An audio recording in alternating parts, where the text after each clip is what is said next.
Blackpink diperkirakan akan comeback pada kuartal ketiga dan memulai tur pada kuartal keempat. Akankah Soft Music bertanggung jawab atas semua ini? Saya bahkan malu untuk mengatakan bahwa saya bekerja untuk HYBE.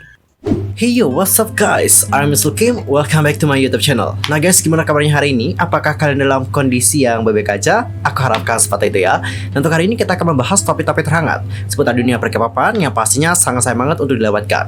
Nah, supaya kalian gak ketinggalan informasi apapun, langsung aja subscribe channel aku sekarang juga. Dan jangan lupa juga nih buat like, comment, and share kepada teman-teman yang lain. Dan berikut adalah berita selengkapnya. Nah guys, untuk berita pertama, ini ada berita yang cukup menyedihkan juga bagi kita dikarenakan CLC dikabarkan dibubarkan. Sebelumnya, pada tanggal 18 Maret, Cube Entertainment lebih dahulu mengumumkan bahwa Seungyeon dan juga Yeon CLC akan meninggalkan agensi setelah kontrak mereka berakhir. Mereka juga adalah anggota ketiga dan keempat yang meninggalkan grup, mengikuti LK pada Februari 2021 dan Son pada November 2021. Dan pada akhirnya di tanggal 20 Mei, agensi merilis pernyataan seperti berikut ini. Halo, ini Cube Entertainment. Pertama, kami ingin mengucapkan terima kasih yang sebesar-besarnya kepada Anda semua dikarenakan selalu mencintai dan juga mendukung CLC selama 7 tahun terakhir. Karena kegiatan resmi CLC telah berakhir, kami ingin menginformasikan bahwa pengoperasian CLC U-Cube akan dihentikan pada tanggal 6 Juni 2022. Kami berencana untuk mengizinkan Anda membaca postingan untuk jangka waktu tertentu sehingga Anda dapat menghargai kenangan berharga yang dibuat dengan anggota CLC. Untuk lebih jelasnya, berikut adalah rincian yang sudah diberikan oleh Cube Entertainment. Yang pertama, tanggal pengakhiran, yakni dimulai dari tanggal 6 Juni 2022 hari Senin, mulai pukul 0 AM waktu Korea Selatan. Dan harap juga dipahami bahwa Anda tidak akan diizinkan untuk mengakses CLC U-Cube setelah tanggal yang disebutkan. Poin yang kedua yaitu tentang periode tersedia hingga pada tanggal 5 Juni 2022 hari Minggu pukul 23.59 waktu Korea Selatan. Kalian juga dapat membaca postingan dan mengunduh data di setiap buletin. Namun kalian tidak akan diizinkan untuk menulis postingan dan juga komentar baru setelah pengumuman ini. Dan kami juga ingin menyampaikan penghargaan tulus kami kepada Anda atas cinta dan dukungan Anda untuk CLC. Kami akan benar-benar menyemangati masing-masing dari 7 member saat mereka membuat awal baru di jalan mereka sendiri. Terima kasih. Waduh, sangat sedih banget ya melihat bagaimana CLC dibubarkan. Dan kita juga mengharapkan semoga semua member dari CLC itu dapat memiliki karir yang cemerlang di masa depan.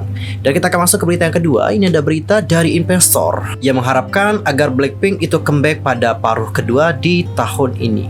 Industri investasi mengharapkan atas besar YG Entertainment untuk muncul di paruh kedua tahun 2022 dikarenakan kinerja YG Entertainment di kuartal pertama agak lamban.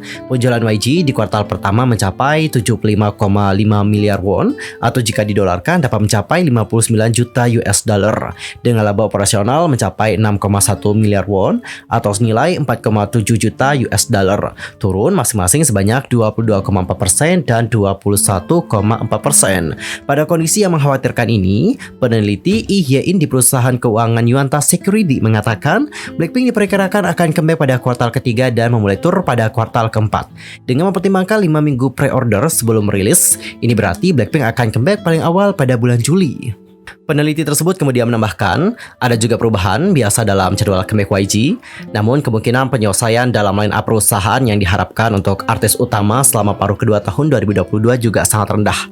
Yoon Jin, seorang peneliti di Eugene Investment and Security, juga menyatakan pendapatnya, keuntungan diperkirakan akan berfluktuasi dikarenakan comeback artis besar seperti Blackpink di paruh kedua kuartal ketiga, dan kami mengharapkan peningkatan yang nyata pada pendapatan dari kuartal ketiga. Dan terakhir, Lee Hwa-jong, seorang peneliti di NH Investment and Security menyimpulkan, harga saham terus turun dikarenakan tidak adanya artis besar. Tetapi investasi juga tumbuh lebih menarik dikarenakan waktu untuk pertumbuhan sudah dekat. Lalu bagaimana nih pada akhirnya, apakah Blackpink akan comeback di bulan Juli seperti itu? Kemarin katanya Juni, sekarang Juli, entar Agustus, September, Oktober, November, Desember gitu. Aduh, sampai kapan sih para Blink itu menunggu gitu? Tolong dong, Blink ini butuh kepastian ya. Jujur ya, aku mikirin comebacknya Blackpink tuh pusing banget, sumpah. Alright, pusing banget. Mereka tuh udah hiatusnya lama banget, but anyway pasti ada something yang sudah dipersiapkan oleh Blackpink dan ini pasti sesuatu hal yang benar-benar akan boom. Jadi kita sebagai fans ya mau nggak mau harus sabar juga ya. Sedih juga nih Blackpink kapan comeback gitu. Dan kita akan masuk ke topik yang ketiga. Datanya dari karyawan dari HYBE yang tidak disebutkan namanya mengatakan bahwa mereka malu bekerja di perusahaan tersebut. Kira-kira mengapa dia malu? Apa alasannya? Situasi dengan kontroversi intimidasi salah satu member Lay Serapim yakni Kim Garam terus meningkat nih, dengan lebih banyak perkembangan dan juga klaim tambahan dari intimidasi sekolah idol di masa lampau. Nah, saat ini Shop Music merilis pernyataan resmi mengenai kontroversi dari Kim Garam dan menjelaskan bahwa anggota tersebut akan mengambil hiatus sementara waktu dari grup tersebut, dengan Lay Serapim sudah membatalkan aktivitas mereka hingga pemberitahuan lebih lanjut. Dan baru-baru ini ada seorang netizen membagikan beberapa pendapat yang dimiliki oleh orang-orang anonim, yang mana orang ini mengaku sebagai karyawan dari HYBE mengenai kontroversi tersebut.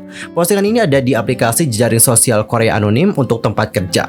Sebelum diizinkan menggunakan aplikasi ini, kalian juga harus memverifikasi dulu nih kredensial kerja kalian dan memposting secara anonim di aplikasi. Karyawan yang mengaku dari HYBE telah menyatakan bahwa mereka juga kecewa dengan cara agensi menangani situasi tersebut dan berbagi pandangan mereka tentang kontroversi itu. Beberapa karyawan bahkan mengaku malu bekerja di HYBE dikarenakan kejadian itu. Seorang karyawan menuliskan, "Terima kasih nih kepada mereka, seluruh perusahaan sedang direndahkan." Pasti ada karyawan yang menjadi korban kekerasan sekolah ataupun memiliki kenangan buruk pergi ke sekolah, bahkan jika mereka memang tidak diganggu. Karena pilihan yang buruk dan juga lama dari Shop Music, pemikiran atau penilaian yang salah oleh para eksekutif, semua karyawan telah menjadi pelaku sekunder bagi korban. Sebagai orang dewasa, saya merasa menyesal dan kasihan pada korban yang diintimidasi di usia muda dan pergi ke sekolah untuk mengungkapkan apa yang telah terjadi kepadanya, tetapi pada akhirnya harus menyerah dan bahkan mencoba untuk meninggalkan dunia. Dan saya sangat malu bekerja untuk perusahaan ini. Karyawan lain pun menuliskan, "Saya ingin berhenti. Tidak peduli berapa banyak hal buruk yang saya alami di perusahaan, saya melepaskannya entah bagaimana. Tetapi saya benar-benar tidak ingin bekerja di perusahaan yang memalukan seperti itu lagi." Karyawan lain juga menjelaskan bahwa mereka adalah korban semasa sekolah dulu dan juga kecewa dengan cara agensi menangani situasi tersebut. Mereka pun menuliskan, "Saya sangat kecewa dengan arahan perusahaan sebagai karyawan yang menjadi korban semasa sekolah dulu. Pelaku mungkin merasa bahwa itu adalah kesalahan sederhana yang mereka lakukan ketika mereka masih muda ya. Tetapi itu tetap menjadi trauma loh bagi korban yang mengatakan bahwa setelah mereka menjadi dewasa sampai mereka mungkin wafat nanti. Saya masih kesulitan dari ingatan itu dan aku juga tidak bisa menghindarinya." Mereka pun terus menuliskan, "Sudah jelas siapa korban dan pelaku. Berapa banyak sih mereka berencana untuk melukai citra agensi? Saya merasakan kekecewaan terbesar nih kepada para pengambil keputusan yang membuat semua keputusan untuk pernyataan yang akan dirilis. Kepercayaan pada HYBE telah mencapai titik terendah. Bahkan fandom artis dari perusahaan label lain bereaksi negatif terhadap hal ini. Akankah Shop Music bertanggung jawab atas semua ini? Saya bahkan malu untuk mengatakan bahwa saya bekerja untuk HYBE." Netizen lain pun turut memberikan komentar. Adapun komentar-komentar dari mereka adalah, "Jadi orang-orang di atas ya problemnya. Wow, bahkan para karyawan mengatakan bahwa mereka malu dengan perusahaan mereka. Aku merasa kasihan pada karyawan, para eksekutif adalah masalahnya. Aku akan melakukannya. Aku juga mungkin udah berhenti jika aku adalah seorang karyawan di perusahaan tersebut. And how about your opinion for this one? Entah langsung saja sampaikan di kolom komentar." Alright, itu adalah alasan kenapa karyawan itu malu bekerja di HYBE label. And how about your opinion for this one? Entah langsung aja sampaikan di kolom komentar. Dan untuk topik terakhir, ini ada rumor yang benar-benar kayak apaan sih rumornya gitu loh. Jadi ada rumor dari ex-member Oh My Girl yakni Jihyo yang dating dengan Kim Shin Young. Beberapa waktu lalu ada rumor Jihyo dan juga Kim Shin Young menjalin hubungan memang sempat beredar di kalangan penggemar Oh My Girl. Topik tersebut semakin ramai diperbincangkan setelah kanal YouTube kontroversial yakni Sojang mengunggah video berisi bukti bahwa kedua selebriti tersebut memang berkencan. Video berdurasi 3 menit itu mengumpulkan lebih dari 30 foto yang menunjukkan bahwa Jihyo dan juga Kim Shin Young diduga mengenakan barang-barang yang serasi termasuk pakaian, aksesoris, dan bahkan casing telepon. Juga dikatakan bahwa idol dan komedian K-pop wanita itu menjadi dekat setelah yang terakhir menjadi pembawa acara untuk showcase buku mewarnai tahun 2017 dari Oh My Girl. Selain itu disebutkan juga bahwa Jihyo akan menulis Shinba di bagian terima kasih di setiap album grupnya, dan banyak penggemar mengklaim bahwa Shinba adalah Kim Shin Young.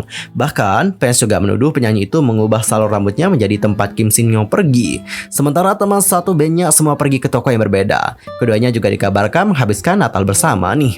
Lebih lanjut, Soja menyatakan bahwa penggemar sebelumnya kesal pada Jihyo dikarenakan dia sering berbicara tentang Kim Shin Young di aplikasi Messenger, di mana artis dan penggemar dapat berkomunikasi satu sama lain.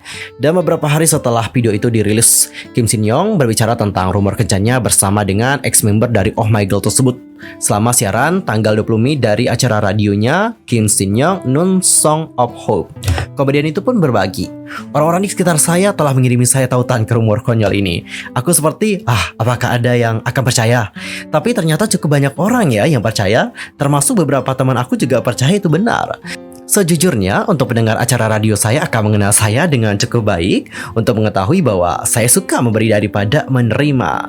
Kim Shin Young kemudian melanjutkan bahwa rumor kencannya dengan Jiho membuatnya tertawa nih, karena sangat tidak masuk akal. Dia juga mengungkapkan bahwa setelah rumor menyebar secara online, dia telah menerima banyak sekali komentar yang mengatakan dia jelek. Adapun untuk Kim Shin Young mengatakan, kau tahu nggak, aku tidak jelek secara pribadi. Mereka juga mengatakan bahwa aku tua, tapi aku tidak terlihat tua untuk seseorang yang berusia 40 tahunan. Tapi menyampaikan itu, rumor itu tidak benar. Saya tidak tahu bahwa saya akan diambil seperti itu. Saya hanya bisa menertawakannya, tetapi itu bisa menyakiti beberapa orang kan. Jika Anda benar-benar memiliki sesuatu untuk dilakukan, ya katakan langsung di depan aku ya. Datang dan bergabunglah dengan saya di acara radio ini. Anda akan menyadari bahwa semua kata yang tersebar di dunia maya ini adalah salah. Dan setelah membantah rumor kencannya dengan Jiho, Kim Shin Young mengungkapin kenapa dia dan idol tersebut punya banyak item yang cocok. Komedian tersebut kemudian menjelaskan bahwa pakaian dan sepatu yang dikenakan Jiho sebenarnya adalah miliknya. Adapun untuk Kim Shin Young mengatakan, apakah salah ya meminjamkan baju dan juga sepatu ke teman aku nih? Kan aku juga hanya ingin dia itu terlihat bagus dalam perjalanan ke tempat kerja, sampai meeting misalnya, dan juga berbagai kegiatan lain. Ditambah lagi, saya juga beli gelang itu pada tahun 2008, gelangku juga terlihat lebih tebal. Maksudku, ayolah, apakah aku bisa pergi ke suatu tempat bersamanya sekarang? Biarkan aku mengklarifikasi semua ini sekali lagi, itu tidak benar. Tolong hentikan ini dan berikan banyak dukungan kepada temanku. Tuh kan, gak masuk akal gitu, gak ngotak nih. Rumornya serius deh. Dikarenakan barang aja mirip dikirain dating loh. Dan ini cewek loh guys, cewek-cewek loh guys. Kayak gak habis pikir gitu loh. Why? Ini Sojang emang ya. Untung aja gak dituntut sama Kim Shin Young ataupun Jiho. Dan aku juga gak tahu ya apa yang terjadi sama Sojang. Meskipun dia itu mau dituntut sama Taehyung dan juga Hybe, sampai sekarang masih aja gitu. Video dari Sojang pun masih ada. Gak tahu, heran banget. Video pembahasannya tentang V Jungkook yang dating sama Yubin itu masih ada. Padahal agensi itu udah mau ngambil tindakan katanya. Tapi kayak I don't know what happened in here. Ada yang memberikan opini? Entah, langsung aja sampaikan di kolom komentar. Well guys, sekian aja untuk hari ini. I'm Sol Kim pamit. Aku mohon maaf kalau ada salah baik dalam ucapan, sikap, dan mungkin ada salah informasi. Tolong koreksi aku dengan cara komen di bawah. See you next time. Goodbye.